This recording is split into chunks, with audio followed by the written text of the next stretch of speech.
Aujourd'hui, laissez-moi vous poser une question fascinante. Saviez-vous qu'il existait, il y a à peine un siècle, des populations noires dans des régions où l'on ne les associe pas souvent, comme la Corée? Pendant des siècles, des Africains et leurs descendants ont influencé des civilisations à travers le monde, laissant des traces dans des endroits aussi éloignés que l'Asie. Cette vidéo va explorer une histoire méconnue, mais ô combien intrigante, des Noirs de Corée, leur présence, leur influence, et les mystères qui entourent leur disparition. Préparez-vous à être surpris par des récits et des preuves qui bouleverseront vos idées préconçues sur l'histoire mondiale. Avant de continuer, prenez un instant pour vous abonner à votre chaîne L'Œil du Savoir et activer la cloche de notification. Merci de l'avoir fait. Maintenant, plongeons ensemble dans cette fascinante histoire. Des photographies datant de la fin du 19e siècle montrent des Coréens à la peau sombre, vivant paisiblement sous la dynastie Joseon. Ces clichés, souvent ignorés ou oubliés, sont des témoins silencieux d'une époque où les traits africoïdes étaient bien présents en Corée. Mais que leur est-il arrivé? Où sont passés ces hommes et ces femmes? C'est la question principale à laquelle nous tenterons de répondre aujourd'hui. Tout commence par un voyage dans le temps. Les migrations humaines ont modelé le monde tel que nous le connaissons aujourd'hui. Les premières migrations africaines, il y a environ 50 000 ans, ont permis aux populations noires de s'étendre bien au-delà de leur continent natal. Mais ce que peu de gens savent, c'est que des migrations plus récentes, entre 1000 et 6000 ans, ont conduit à l'établissement de communautés africaines en Asie. Ces populations ont contribué à la création de civilisations et d'empires influents, dont les traces sont encore visibles dans certaines régions d'Asie. Prenons l'exemple de la Corée, un pays connu sous le nom poétique de Choson, la terre du matin calme. Pendant la dynastie Joseon, de 1392 à 1910, la Corée était un royaume puissant, ancré dans des traditions confucéennes. Les archives de cette époque décrivent une société multiculturelle où des populations noires coexistaient avec les élites locales. Ces populations formaient une partie intégrante de la classe des Yangban, des érudits et aristocrates dédiés à l'étude, à l'art et à la politique. Mais comment savons-nous que ces populations existaient? Les preuves sont multiples. Outre les descriptions historiques, des explorateurs comme Arnold Henry Savage Landor ont rapporté avoir vu des Coréens à la peau aussi sombre que celle des Africains ou des peuples d'Asie mineure. Ces observations, bien que peu nombreuses, sont cohérentes avec des récits encore plus anciens, comme ceux de la Chine antique. En effet, en Chine, les premiers habitants, connus sous le nom de Négrito, sont mentionnés dans des textes remontant à plus de 3000 ans.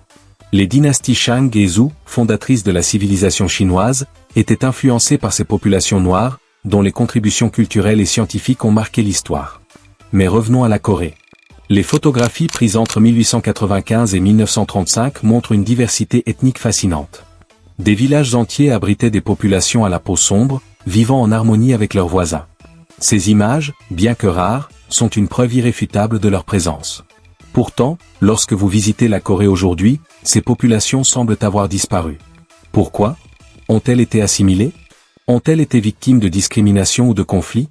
Ont-elles migré? À ce stade, vous vous demandez peut-être, pourquoi l'histoire des Noirs de Corée est-elle si peu connue? La réponse réside en partie dans les bouleversements historiques qui ont secoué la région. Les invasions successives, notamment celles des Mongols, des Japonais et des Chinois, ont entraîné des changements démographiques majeurs. De plus, les politiques de modernisation et d'homogénéisation culturelle mises en place au XXe siècle ont pu contribuer à l'effacement de ces communautés. Mais il y a plus. Les Noirs de Corée ne sont pas un cas isolé. Dans d'autres régions d'Asie, comme le Cambodge ou les Philippines, des populations noires ont joué un rôle clé dans le développement des sociétés. Le site d'Angkor, au Cambodge, témoigne de la grandeur des empires noirs qui ont autrefois dominé cette région. De même, en Inde, les Sidis, descendants des Africains, continuent de préserver leurs traditions malgré des siècles de marginalisation. Examinons maintenant les traces culturelles qu'ils ont laissées. Un héritage méconnu mais fascinant. L'une des contributions les plus remarquables réside sans doute dans les domaines de l'art et de la musique. Les témoignages historiques dépeignent ces communautés comme des acteurs essentiels de l'expression artistique. Leurs chants, leurs danses vibrantes et leurs instruments traditionnels pourraient influencer certains aspects de la culture coréenne. En particulier, la musique rituelle coréenne, connue sous le nom de Jongak, pourrait avoir intégré des éléments multiculturels résultant d'interactions avec ces populations. Bien que ces influences aient été assimilées au fil des siècles, leurs traces restent visibles dans les fondements de nombreuses traditions artistiques, enrichissant ainsi le patrimoine culturel de la Corée. Mais leur empreinte ne s'arrête pas à l'art. Leur rôle dans le tissu social coréen mérite également d'être exploré. Contrairement aux idées reçues qui tendent à les marginaliser, ces communautés ont su s'intégrer et se distinguer par leur contribution au développement de la société. Des archives historiques montrent que, loin d'être isolées, elles étaient parfois intégrées à certaines classes sociales grâce à leur talent et à leurs compétences uniques. Dans les métiers artisanaux, par exemple, ils excellaient particulièrement dans la sculpture et la fabrication d'armes, des domaines essentiels à l'époque. Ces aptitudes hautement valorisées leur ont permis de gagner en reconnaissance et en respect, franchissant des barrières sociales et gravissant les échelons dans une société exigeante. L'une des dimensions les plus intrigantes concerne leur interaction avec l'élite coréenne. Sous la dynastie Joseon, les principes confucéens valorisaient les contributions actives à la société. Certains Noirs ont ainsi pu occuper des rôles influents, bien que ces positions restent limitées par le contexte socioculturel de l'époque. Ces récits intrigants soulèvent une question fondamentale. Comment une société moderne, perçue comme homogène, a-t-elle émergé d'un passé aussi diversifié et multiculturel? Pour répondre, il est indispensable d'examiner les bouleversements historiques ayant redéfini la région. L'invasion japonaise de 1910, suivie de la colonisation, a marqué un tournant sombre pour la Corée. Les politiques d'homogénéisation culturelle imposées par les Japonais cherchaient à effacer toute diversité culturelle ou ethnique perçue comme une menace.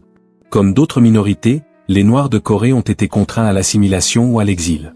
En outre, les mariages interethniques et les migrations ont contribué à diluer ces communautés, rendant leur présence moins visible au fil du temps. Cependant, leur héritage perdure. Les avancées dans le domaine de la génétique révèlent que certaines populations coréennes présentent des traces d'ADN africain, témoignant des interactions anciennes et insoupçonnées. Bien que marginales, ces découvertes offrent un éclairage fascinant sur la complexité des origines humaines et remettent en question les idées simplistes sur l'identité et l'appartenance culturelle. Mais pourquoi ces récits restent-ils absents des manuels scolaires et de la culture populaire? La réponse réside en partie dans la manière dont l'histoire a été traditionnellement écrite. Pendant des siècles, les récits historiques ont été dominés par les vainqueurs ou les élites, reléguant souvent les contributions des minorités au second plan. Ce phénomène dépasse la Corée et constitue une tendance mondiale. Heureusement, les choses évoluent. Des chercheurs, des écrivains et des documentaristes s'efforcent de remettre en lumière ces chapitres oubliés de l'histoire. Des publications et des conférences permettent aujourd'hui de reconnaître et de célébrer les contributions des Noirs à l'histoire asiatique, en brisant le silence qui les entourait depuis trop longtemps. En quoi cette histoire peut-elle nous inspirer pour l'avenir? Elle nous enseigne que la diversité a toujours été une force motrice, même dans les contextes les plus inattendus. Elle souligne l'importance de reconsidérer nos perceptions de l'identité culturelle et de valoriser la richesse des interactions humaines. À travers ces récits, nous apprenons que l'histoire ne se résume pas à des frontières ou à des catégories rigides, mais qu'elle est un tissu complexe tissé par des échanges constants. Et vous, qu'en pensez-vous? Cette exploration vous invite-t-elle à chercher d'autres récits oubliés et à les partager? Nous espérons que cette vidéo vous a permis de mieux comprendre un pan méconnu de l'histoire. Si elle vous a captivé, n'hésitez pas à la liker et à la partager. Rejoignez notre communauté en vous abonnant à la chaîne L'Œil du Savoir, et activez la cloche de notification pour ne manquer aucune de nos prochaines parutions. Merci d'avoir été avec nous. À très bientôt pour une nouvelle aventure aussi enrichissante que passionnante.